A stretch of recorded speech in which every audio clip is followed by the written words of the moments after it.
Ang katotohanan at reality ng isang buhay, long-distance relationship, hindi ito para sa lahat. Sa totoo lang, mahirap, nakakapagod, at minsan nakakabaliw.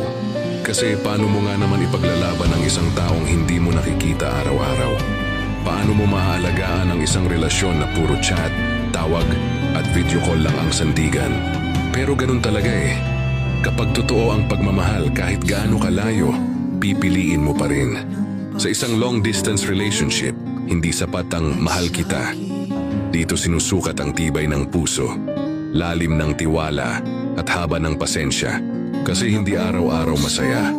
May mga araw na umiiyak ka lang dahil miss mo siya. O kaya napapaisip ka kung sulit pa ba yung lahat ng sakripisyo mo.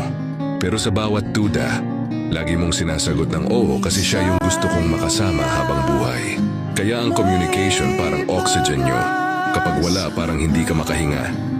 Yung simpleng kumain ka na o ingat ka ha, nagiging malaking comfort. Pero syempre, hindi rin mawawala ang tampuhan, silosan at misunderstanding.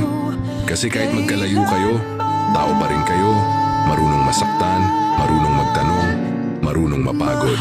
Pero ang maganda, kapag mahal mo talaga, mas pinipili mong ayusin kaysa iwasan. Minsan sabay kayong umiiyak sa video call kasi parehong pagod, parehong nagtatatag ng pangarap habang magkalayo.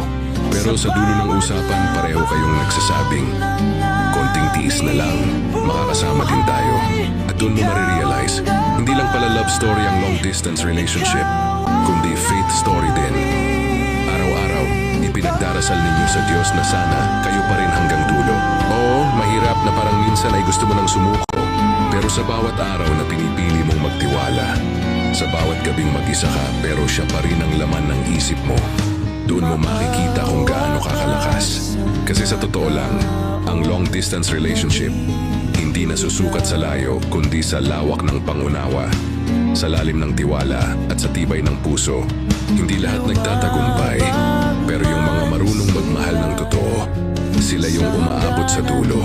Kapag dumating na yung araw na magkayakap na ulit kayo, mararamdaman mo lahat ng tiis, luha at pagdarasal, worth it pala.